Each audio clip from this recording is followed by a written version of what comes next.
I never trained to failure ever in my career. I just think training to failure, you risk more injury because I feel like you're pushing your muscles to a point of fatigue and the possibility of rupture. I've never squatted like Tom Platz where it's like tons and tons of repetitions. I've never got into heavy duty training, all out, Mike Menser type style. I've just stuck to what works. Wait, four-time Mr. Olympia avoided failure in his training? So if your goal is to grow, should you avoid failure? Let's see what the science actually says.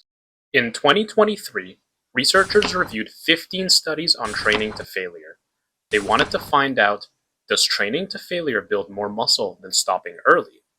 And two, does getting closer to failure, like when your reps slow down, build more muscle? Failure and non-failure built the same muscle.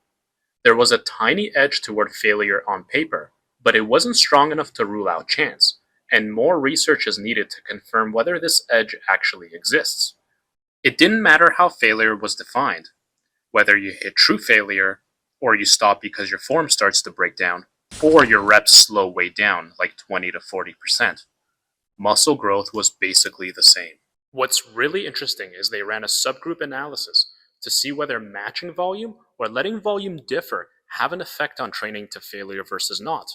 And there wasn't one. This insight led the researchers to believe that what's important for muscle growth is not just total volume or pushing past the point of no return, it's actually how many quality sets done per muscle group in a week that are taken close to failure. So, what should you do?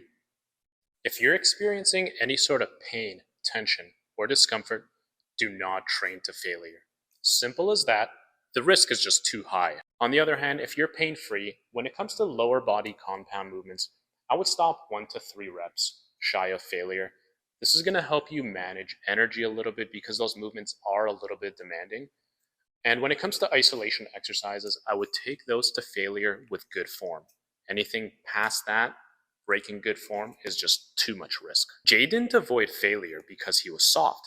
He avoided it because he knew it crushed his recovery, his energy, and it increased the chances of him getting injured. It was a strategic move to ensure that he kept growing safely for years.